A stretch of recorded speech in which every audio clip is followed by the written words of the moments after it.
Segunda carta aos Coríntios, capítulo 4, versículo 16. Amém? Diz assim a palavra do Senhor: por isso não desanimamos. Pelo contrário, mesmo que o nosso ser exterior se desgaste, e o nosso ser interior se renova dia a dia. Porque a nossa leve e momentânea tribulação produz para nós um eterno peso de glória, acima de toda comparação, na medida em que não olhamos para as coisas que se veem, mas para as coisas que não se veem. Porque as coisas que se veem são temporais, mas os que não se veem são eternas. Feche seus olhos, vamos orar. Pai, Senhor, sabemos que o que não vemos, mas sentimos. Sabemos, Senhor Deus, que fomos alcançados por um poder muito maior do que a visão, muito maior do que as coisas temporais.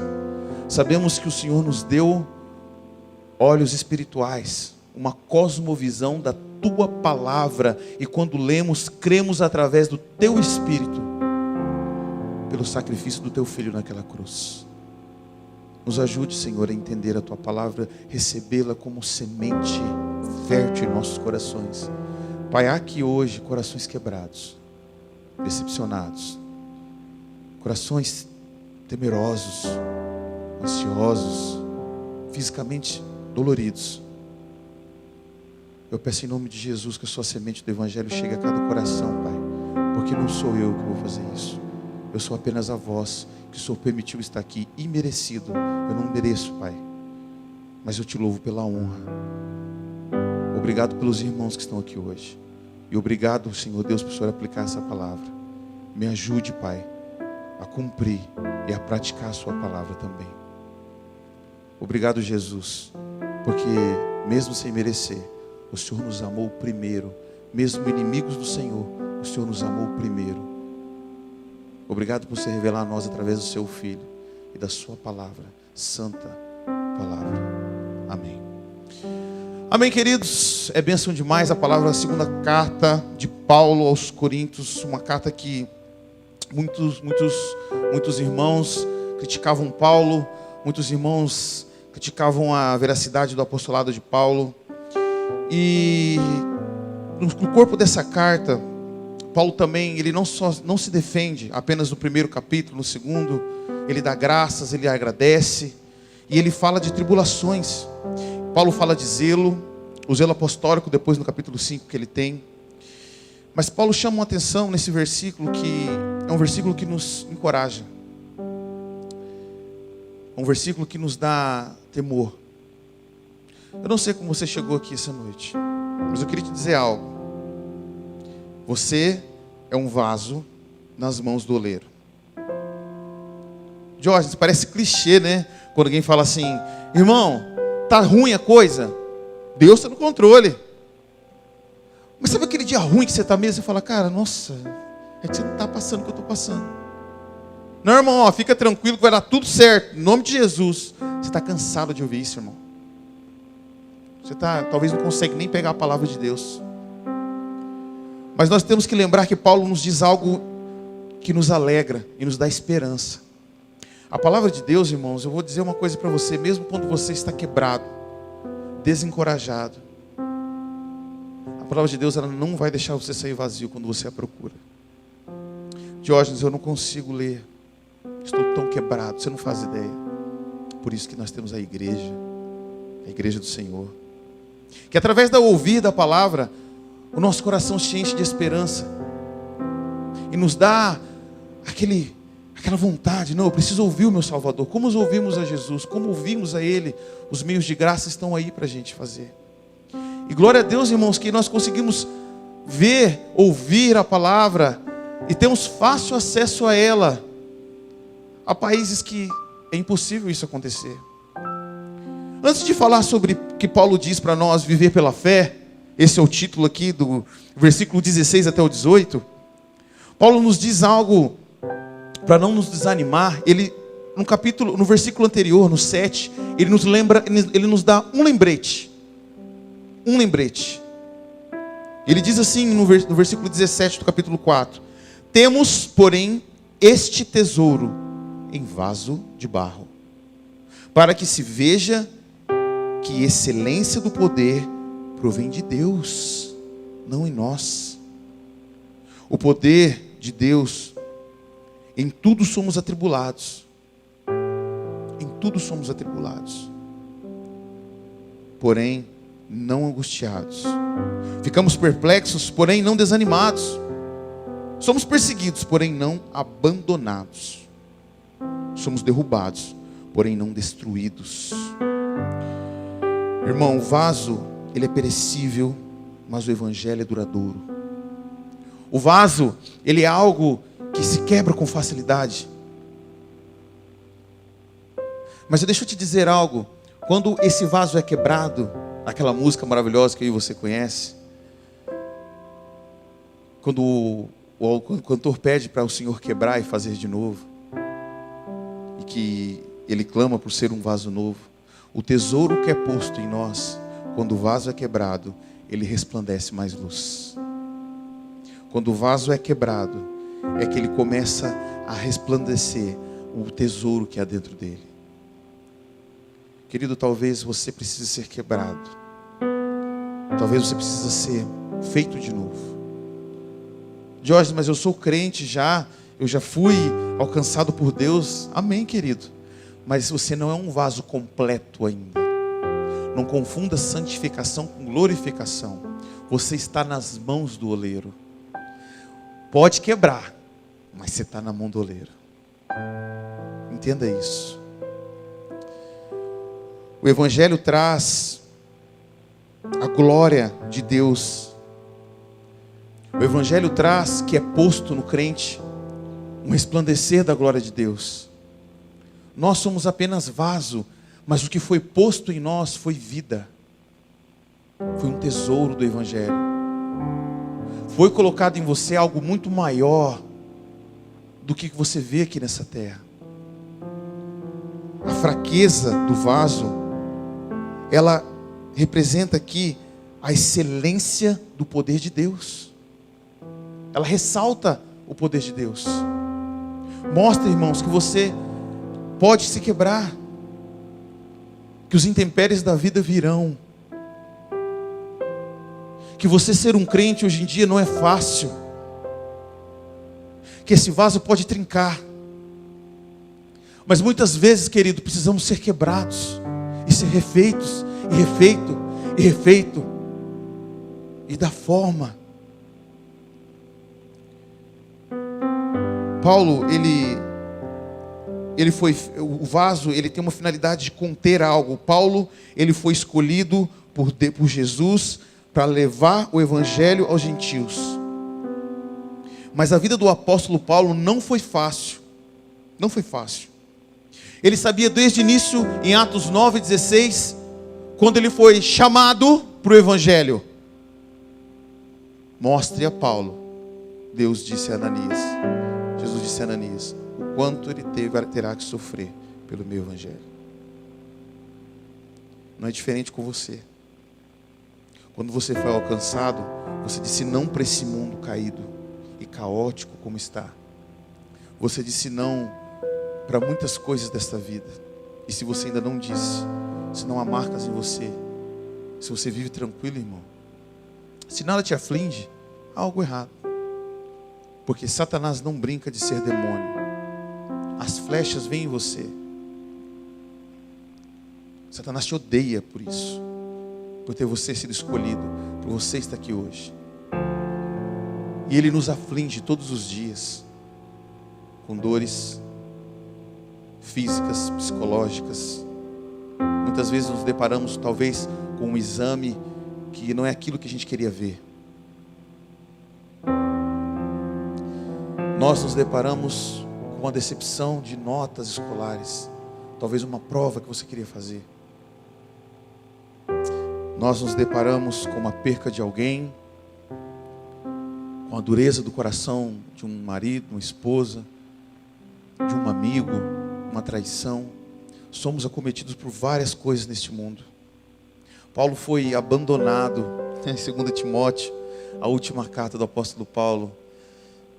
Na audiência de Paulo, ninguém ninguém. Todos que ele ensinou, inclusive Timóteo, todos eles, todos os amigos, todos os irmãos que caminharam, choraram com ele, pregaram com ele,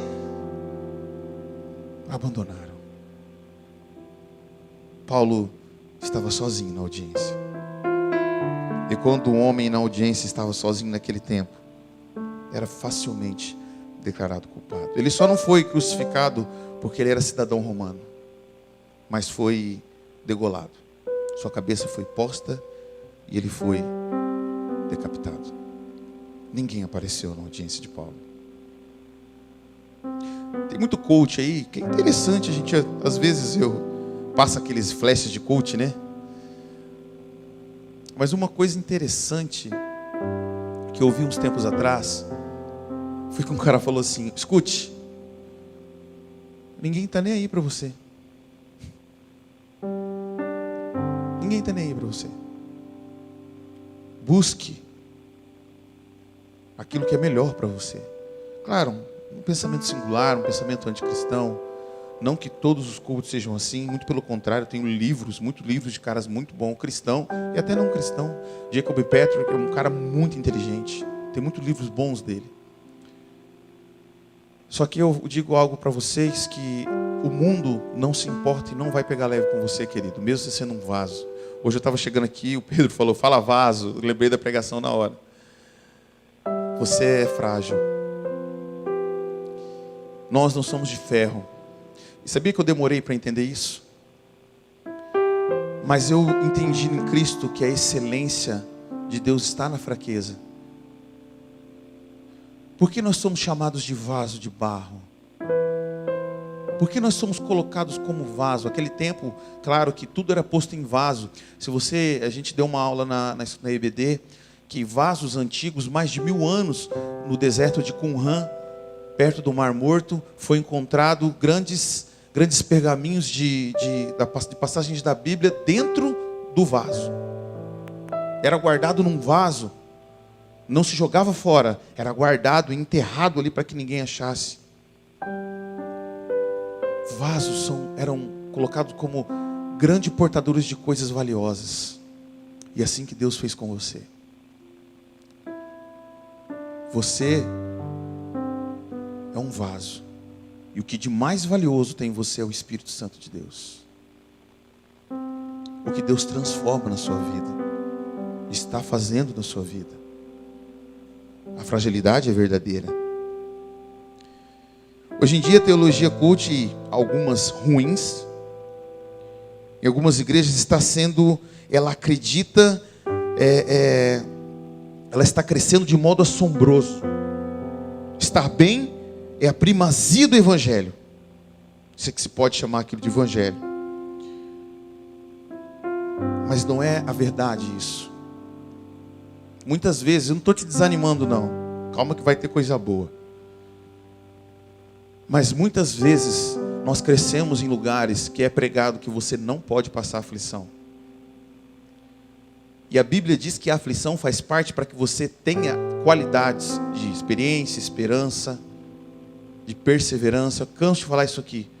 Romanos capítulo 5, ele diz, não nos gloriamos só de sermos salvos, mas parece que muitas igrejas, irmãos, estão esquecendo disso. Eles pegam só a primeira parte de Romanos capítulo 5. Nos gloriamos por ter acesso a Deus. Amém. Você agora é especial. Você está na mesma qualidade de Cristo. Você é o centro do coração de Deus. Mas esquecem de dizer que nos gloriamos na tribulação, que somos apenas vaso, que somos apenas a voz, que somos apenas a caneta. E estamos na mão de um Deus grande.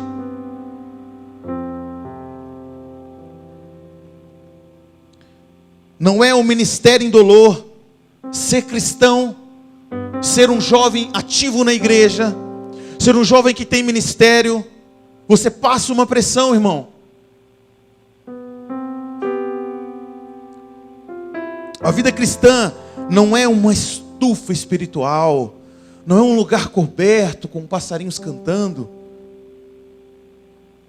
Não é um spa onde você se deita e é servido por Jesus como um garçom. Senhor, me traz aqui, Pai, um carro novo. Senhor, eu estou com uma doença. não aceito, eu declaro cura. Talvez aquela doença está te curando, meu brother. Talvez aquele não que você recebeu está curando você, está te fazendo de novo. Você estava quebrado, não sabia. Tem muita gente declarando: não, aqui nossa igreja não tem isso. Irmão, se você está passando, você está em pecado. Ô meu irmão, faz parte do processo. Quem diz que a viagem é ser tranquila? Você é feliz por aquilo que Deus fez por você na cruz, pela cidade eterna que nos espera. Mas é claro que você vai ser feliz nessa terra, porque você, a partir do momento que você entende que sua vida é glorificar o Senhor, que o propósito da sua vida é glorificar a Deus no seu trabalho, na sua escola, na sua faculdade, aonde você anda, tem que ter rastros de Cristo com você. Quando você entende isso, a sua vida fica com outro sabor. Mas a partir do momento que você se baseia em apenas ficar bem, a frustração aparece. E é onde muitas pessoas abandonam a Deus, culpam os outros. Não, eu sou assim por causa de fulano, eu estou passando por isso por causa de ciclano. Irmão, vamos olhar para dentro hoje e entender que você é um vaso, que você quebra, e que só o oleiro pode te fazer de novo. Ser cristão não é pisar em tapetes aveludados, mas cruzar desertos escaldantes. Não é ser aplaudido pelos homens, mas carregar no corpo as marcas de Jesus. Carregar no corpo o não para o mundo. Carregar no corpo quando você, por causa de ser cristão, foi afastado do grupo de amigos. Carregar no corpo a dureza da luta contra a sua própria carne. Todas as noites de choro, de arrependimento, Deus assistiu você. Versículo 16, Paulo diz: por isso não desanimamos. Pelo contrário, irmãos, mesmo que nosso ser exterior, mesmo que as dificuldades apareçam, mesmo que o que eu estou passando no meu trabalho, mesmo que eu seja um marido que passa por aflições, mesmo que os meus filhos estejam doentes, mesmo que a minha fé está abalada, mesmo que o meu ministério não vá bem, mesmo que as dores apareçam, é isso que Paulo está dizendo. Mesmo que os intempéries estão à sua porta, não desanime. Desanimar no grego é ikakel, significa esgotado. Não fiquem esgotados, porque apesar que todos esses intempéries, os dias difíceis, os dias ruins, as tempestades da vida chegam, ele diz que o nosso ser interior se renova a cada dia. Porque quando você é quebrado, quando você passa por dificuldades, a personalidade, o Espírito Santo de Deus está te forjando com a aparência de Cristo, está te deixando mais forte, está te deixando com fé, está te colocando um horizonte maior. Por que Paulo fala isso? Porque ele enxerga não só o que vê, ele enxerga o outro quadro maior da vida eterna. Muitas vezes é para que você não almeje só o que está aqui. Paul Washer diz que aquele que é filho do rei não come o melhor dessa terra, mas nada nessa terra te satisfaz. Nada. Muitas pessoas querem a coroa dos céus, mas esquecem de carregar as cruzes aqui na terra. Esse é o problema, irmãos. E Paulo fala: não desanime, porque Deus está forjando em você um vaso novo. Deus está trazendo para você nova personalidade. Deus está forjando perseverança, esperança, experiência como um cristão. Não desanime. Se aqui está doendo, se os olhos estão cansados, o homem interior está crescendo a cada dia no processo de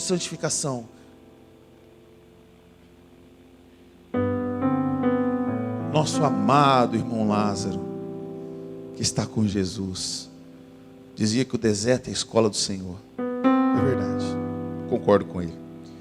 Versículo 17: porque a nossa leve e momentânea tribulação produz para nós um eterno peso de glória, acima de toda a comparação, na medida em que nós olhamos para as coisas que se veem, mas para as que não veem. Porque as coisas que se veem são temporais, mas as que não se veem são eternas. Irmãos, Paulo está dizendo o seguinte: irmãos, fiquem tranquilos pelo aquilo que você vê e te aflige e te tira do caminho muitas vezes, aquilo que você vê que te desanima, aquilo que você vê que dói o seu coração, que te deixa desanimado nos dias, são temporais, não são nada comparado com o peso da glória de Deus que será contemplado na eternidade.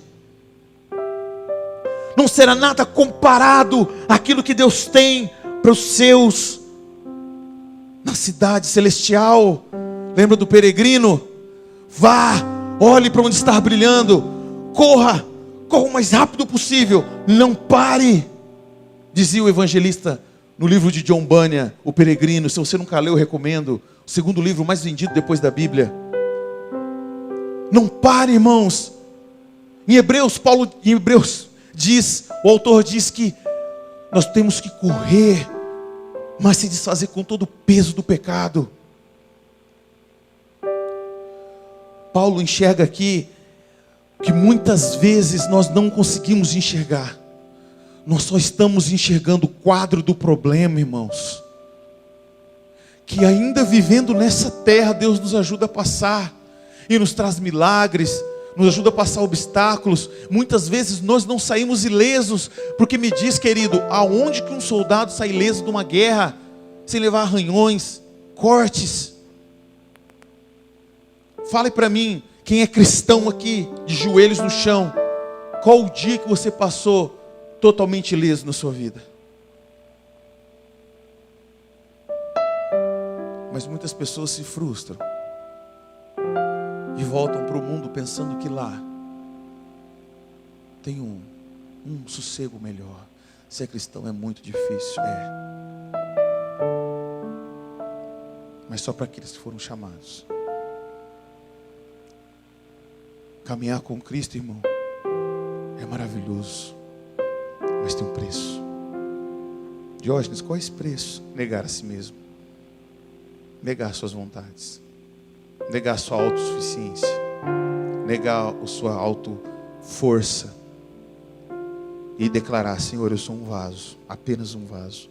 Me enche, Senhor, me enche com os teus tesouros da eternidade, com a tua verdade. Pilatos disse isso para Jesus: o que é a verdade? Lembra, Pedro? Nosso Jesus aqui no teatro. Se você não assistiu no YouTube, tem lá, viu, gente? Pedro, ator aí da Hollywood, está aqui com a gente. Pilatos disse: o que é a verdade? Por que Pilatos falou isso? Muitos filósofos tinham muitas verdades, muitos deuses tinham muitas verdades, e ele queria saber qual que é a sua verdade. Jesus é a verdade, a única verdade. É o único caminho que você vai passar, é o único caminho que você vai trilhar. Você não precisa ser aplaudido pelo homem por isso. Não, irmão. Paulo diz aqui no versículo 18, vou ler de novo: na medida em que nós olhamos para as coisas que se veem, mas para as que não se veem, porque as coisas que se veem são temporais. São temporais. Diógenes, o grande crescimento do pecado são temporais. Diógenes, crianças sendo assassinadas, são temporais. Diógenes, a maldade no coração do homem, são temporais. Diógenes, isso que eu não consigo vencer no meu coração do pecado, são temporais. Diógenes, meu desânimo é temporal. Porque chegará um dia que tudo isso vai ser tirado. O pecado vai ser extirpado. E o peso da glória de Deus virá sobre nós. E não é nem comparado ao que nós passamos aqui. Paulo enxergava um quadro maior. Paulo enxergava algo muito maior. Assim como, olha a diferença, irmãos. Ló enxergou terra boa, eu quero aquela melhor. Meus olhos querem mais cidade, mais pessoas, mas o podre da cidade estava ali, fermentando e chegando às narinas de Deus a ponto de destruir a cidade. Estevão viu as pedras sobre ele. Estevão viu a pedra que ia matá-lo finalmente. Mas ele viu o Senhor sentado ao lado do Pai. Então não é o que está acontecendo com a gente, é os nossos olhos que estão cheios de escama. O que não se vê é a fé. A fé é aquilo que não se vê. E foi nos dado essa fé. O menino chegou para mim meses atrás e falou: olha, eu quero conhecer Jesus. Eu estou na igreja, mas eu não conheço e eu quero ser batizado. E começou a chorar e nós conversamos. Eu falei: irmão, Jesus te alcançou nesse momento. E sabe, querido, me deixa alegre demais ver um jovem que se entrega a vida para Jesus. É um milagre, irmãos. É um milagre. E o mundo que vivemos hoje é um milagre. Mas sempre foi isso. O cristão é medido por aquilo, pela quantidade de provas. Você já vai entender por quê. Por que é comparado um vaso? Por que Paulo usou no começo um vaso? E ele disse depois: não vamos desanimar, enxerguemos, pois, a eternidade. Vamos enxergar aquilo que está atrás. Vamos ver o horizonte da eternidade. Não fiquem olhando para os problemas apenas. Passem por ele. Não é que você tem que negar o problema. Não é que você tem que ser acéfalo ao problema da sua vida. Não, resolva, ore a Deus. E eu te garanto, o Senhor nunca vai abandoná-lo. Ele está com você, te assistindo. Mas é necessário passarmos por isso. Mas enxergue algo maior do que isso, irmãos.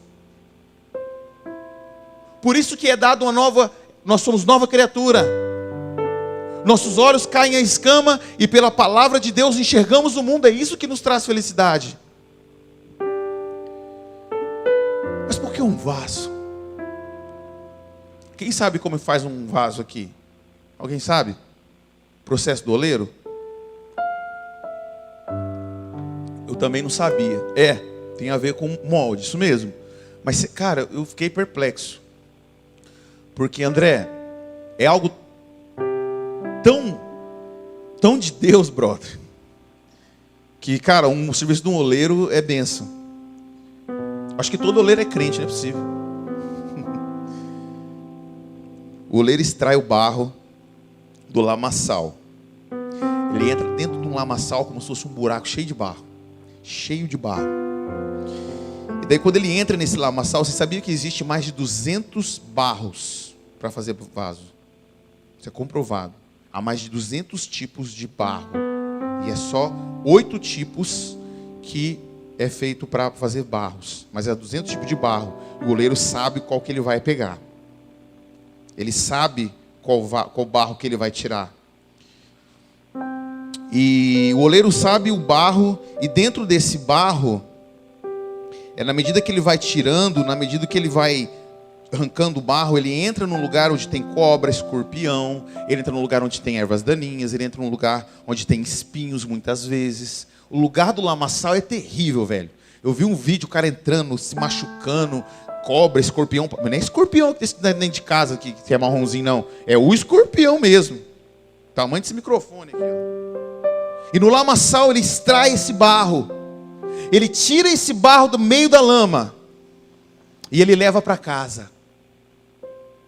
E aí, Diógenes, já é um barro, já é um vaso, já é só moldar ali? Não. Outro processo. Ele leva para casa e ele amassa o barro. Mas ele só amassa? Não, ele põe água. Ele joga bastante água nesse vaso, nesse barro. E ele amassa o barro. Ele amassa o barro. Ele vai amassando o barro. Enquanto o barro não der a liga certa, ele continua a macetar esse barro.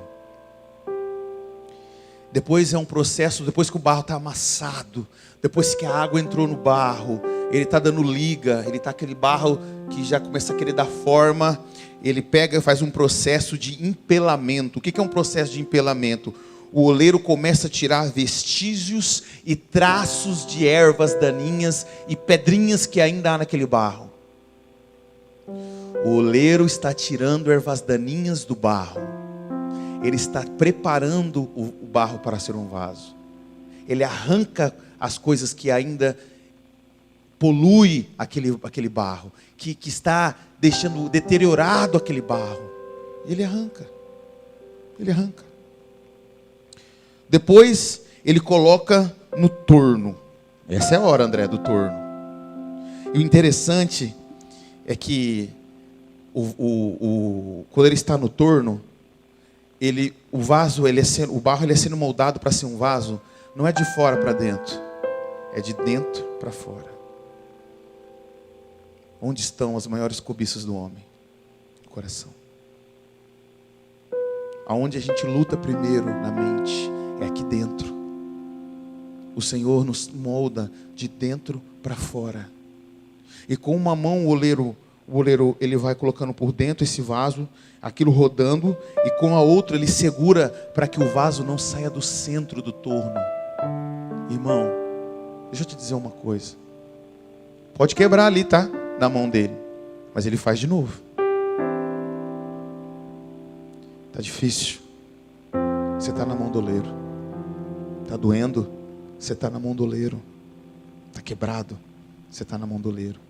A resposta foi não, você está na mão do oleiro. Aquilo que você pegou essa semana e viu não era o que você esperava, você está na mão do oleiro. Tem doença que você pode morrer, você está na mão do oleiro. Está decepcionado, você está na mão do oleiro.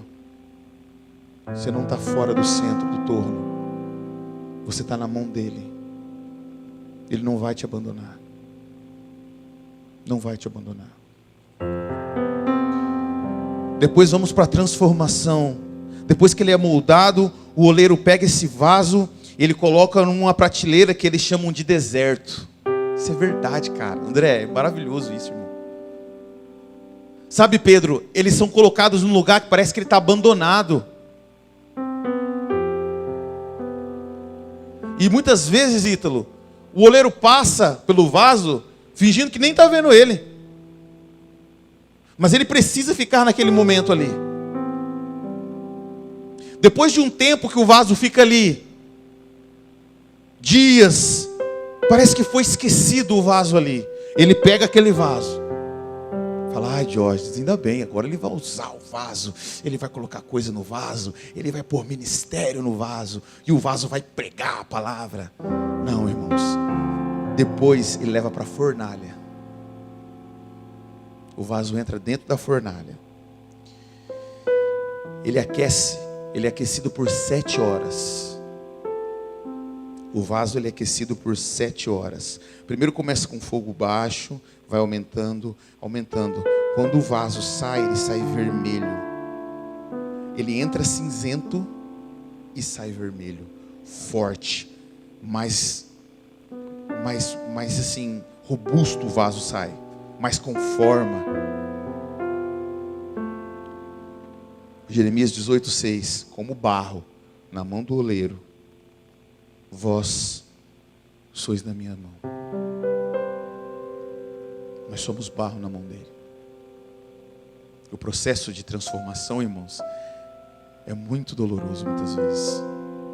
Parece que às vezes Deus esqueceu de nós, né? Pô, Deus só lembra dos irmãos lá do presbítero que está lá na frente. Você não sabe o que ele passou. Nossa, como queria ser logo um pastor. Está demorando. Ô irmãos, calma, vaso. Você é barro ainda. Nossa, eu quero tanto aquele ministério. Você é barro, está na mão do oleiro. Fui quebrado. Estava no ministério, quebrei. Então volta ali sentar e vamos dar forma de novo.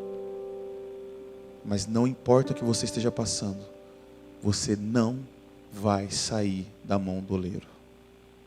Não importa as dificuldades da sua vida, você não vai sair da mão do oleiro. Não importa as decepções que você passou nessa vida, você não vai sair da mão do oleiro. Porque ninguém pode nos arrebatar da mão do Senhor. Se você foi alcançado, Irmão, fique tranquilo. O oleiro está aí. Ele assiste você. Ele vê você. Nosso Deus, Ele nunca esquece de nós. Eu queria trazer essa palavra de conforto para você essa noite. Às vezes nós dá uma exortada aqui, né, Pedrão? É só para você lembrar, querido. Você vai ser acometido por muitas vezes ervas daninhas e pedras que ainda no seu coração. Mas a palavra de Deus diz: colocarei temor no coração do homem para que ele não se aparte de mim. Tirarei o coração de pedra e colocarei um coração de carne. O oleiro faz tudo isso em nós, irmãos, mas o tratamento é de dentro para fora. A mão dele nos cerca e a forma é de dentro. Muitas vezes dói ser amassado por Deus, mas é necessário para que nós tenhamos forma como cristão. Você só vai ter forma como o pequeno Cristo, que significa a palavra cristão, quando você é moldado pelo oleiro. Lembra daquela música? Eu quero ser, Senhor amado, como um vaso nas mãos do oleiro. Quebra minha vida e faça de novo. Eu quero ser um vaso novo. Se é esse o desejo do seu coração, fique de pé. Vamos orar.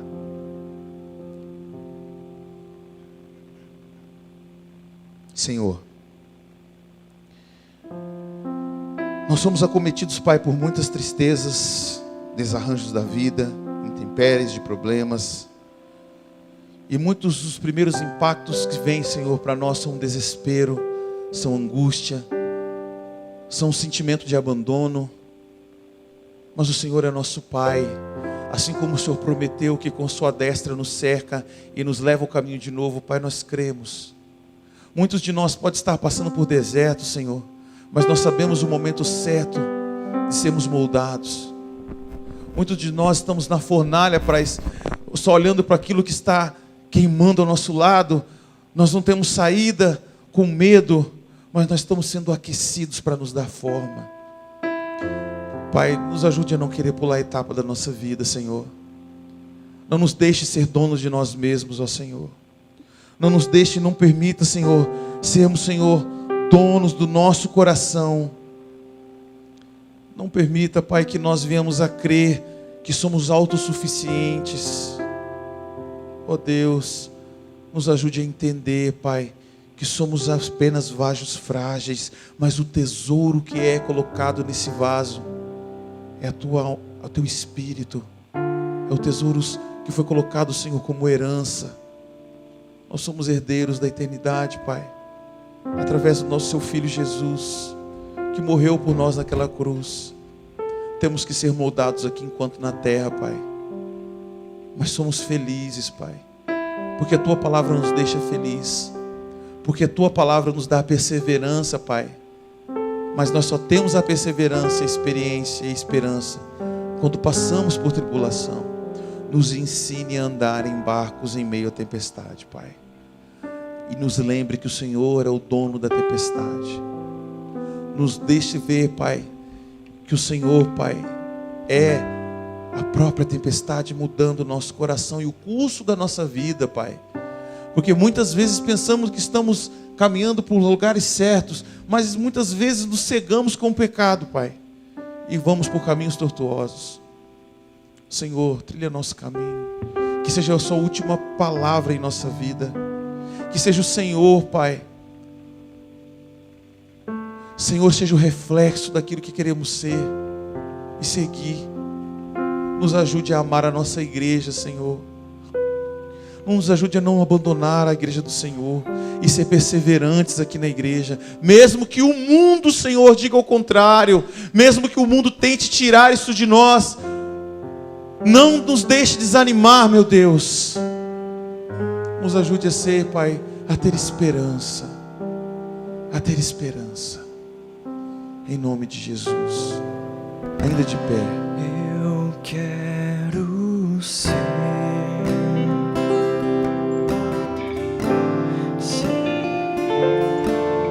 amado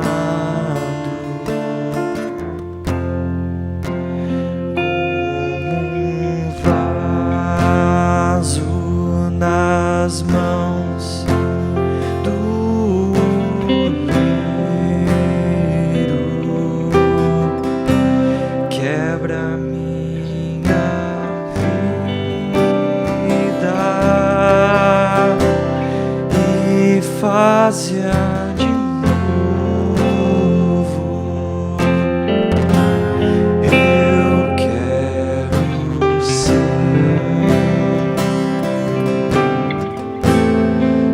Eu quero ser um vaso novo. Do início. Eu quero ser, Senhor amado, como um vaso nas mãos do oleiro. Se esse é seu desejo, peça a Deus. Quebra minha vida e faz-a de novo. Eu quero ser. Eu quero ser.